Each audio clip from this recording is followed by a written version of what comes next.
Video ini hanya untuk mereka yang punya logika. Bagi yang tidak punya logika, skip aja.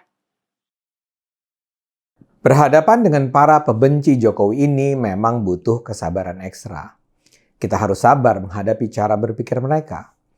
Ini ingin saya kaitkan dengan tindakan polisi yang dengan segera menindaklanjuti dugaan adanya pelanggaran pidana oleh Bahar Sumait dan Ferdinand Hutahean. Kedua orang tersebut saat ini sudah berada dalam tahanan polisi. Tapi kalau mendengar komentar-komentar dari para pembenci Jokowi, sulit untuk tidak geli. Mula-mula dalam kasus Bahar, mereka menuduh polisi tebang pilih. Mereka membangun narasi bahwa Bahar sebenarnya tidak perlu ditahan. Mereka berargumen bahwa penahanan Bahar kembali membuktikan rezim Jokowi membenci ulama. Mereka bilang, lihatlah apa yang terjadi ketika seorang pengkritik Jokowi diduga melakukan pelanggaran pidana. Polisi langsung gerak cepat menangkapnya. Dasar pemerintah zalim, gitulah kata mereka. Mereka bilang ini adalah bukti hukum tajam ke bawah, tumpul ke atas. Namun kemudian terjadilah penahanan Ferdinand. Ferdinand adalah seorang pendukung Jokowi yang semula dianggap beragama Kristen. Kali ini narasi mereka jadi berubah. Mereka bilang tindakan polisi yang dengan segera menahan Ferdinand karena adanya aduan dari masyarakat hanya sekedar pura-pura. Mereka menuduh bahwa polisi tidak sungguh-sungguh menahan Ferdinand. Itu cuma show kepada publik untuk menunjukkan polisi bersikap adil. Bahkan ada tuduhan bahwa Ferdinand sebenarnya hanya tumbal. Tapi lantas cerita menjadi gak kacau ketika terungkap bahwa Ferdinand sebenarnya adalah mu'alaf. Dengan kata lain, Ferdinand adalah pemeluk Islam. Ini mengacaukan narasi karena ini membantah tuduhan Jokowi anti-Islam. Seorang mu'alaf itu punya posisi penting dalam persepsi mereka. Jadi alih-alih melihat Ferdinand sebagai musuh, mereka seharusnya melihat saudara muslimnya ini sebagai sekutu yang dizalimi. Tapi masalahnya Ferdinand saat ini adalah pendukung Jokowi. Jadi bagaimana? Ya bingung lah. Yang ingin saya katakan dengan pengantar soal Bahar dan Ferdinand ini adalah hilangnya akal sehat yang diawali oleh kebencian. Mereka terus-menerus menyerang polisi. Ketika polisi dengan cepat menindak Bahar, polisi dibilang gercep. Ketika polisi dengan cepat menindak Ferdinand, polisi dibilang cuma pura-pura. Bayangkan betapa melelahkannya perdebatan dengan orang-orang ini. Maksud saya, mengapa sih mereka tidak berpikir tanpa berprasangka buruk? Premis utama mereka adalah polisi jahat dan sekedar menjalankan perintah Jokowi. Polisi tidak profesional, kata mereka. Karena premis pertamanya sudah negatif, maka apapun yang dilakukan oleh polisi pasti salah. Mereka tak mau terima kenyataan bahwa polisi di Indonesia bisa bersikap jujur, berintegritas, objektif. Mereka tidak mau terima itu.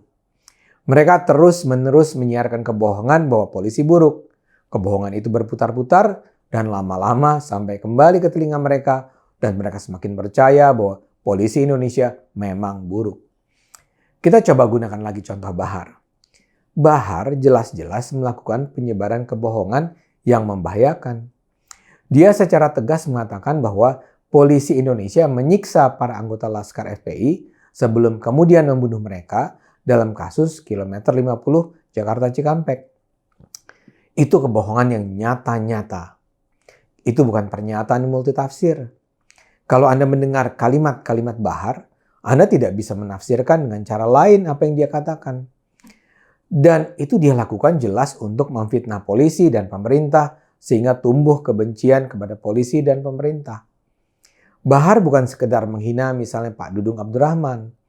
Bahar kan memang menyebut Pak Dudung sebagai Jenderal Baliho. Tapi bukan itu yang menyebabkan dia diperkarakan.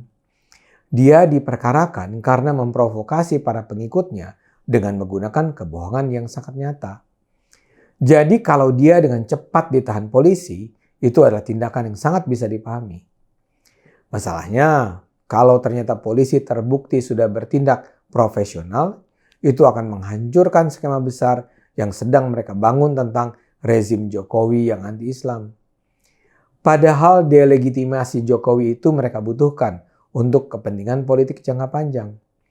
Kalau ternyata terbukti bahwa sebenarnya hukum dan politik di Indonesia baik-baik saja, mereka kehilangan alasan untuk eksis. Jadi mereka akan terus-menerus membuat suasana psikologis bahwa ada ketidakpuasan masyarakat terhadap kondisi hukum di Indonesia.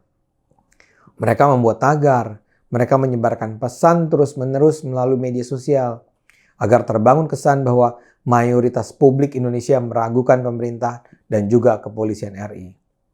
Padahal itu semua adalah kesan yang mereka buat-buat sendiri. Tidak ada satupun survei di Indonesia yang menunjukkan masyarakat tidak percaya polisi, termasuk dalam kasus penembakan anggota FPI di KM 50 Jakarta Cikampek.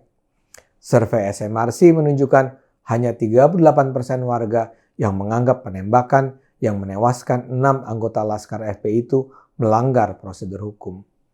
Kepercayaan pada polisi juga sangat tinggi. Survei Lembaga Penelitian Indikator November lalu menunjukkan kepercayaan publik terhadap Polri mengalami peningkatan menjadi 80,2%. Angka itu merupakan yang tertinggi sejak 8 tahun terakhir. Pada 2014, baru 57,6% rakyat menyatakan percaya pada Polri.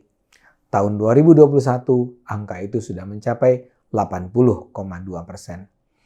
Dengan kata lain, upaya kubu oposisi membangun image bahwa polisi tidak adil, tidak independen, tajam ke bawah, tumpul ke atas, sebenarnya tidak berdasar sama sekali.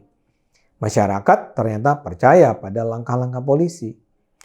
Karena itu dalam pandangan saya, sebaiknya polisi percaya diri saja.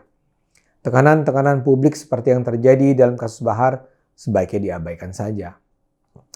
Seperti yang saya katakan di awal, berhadapan dengan kaum anti Jokowi ini memang bisa melelahkan. Dibutuhkan kesabaran ekstra dan tentu saja akal sehat. Jadi mari kita terus gunakan akal sehat, karena hanya kalau kita gunakan akal sehat, negara ini akan selamat.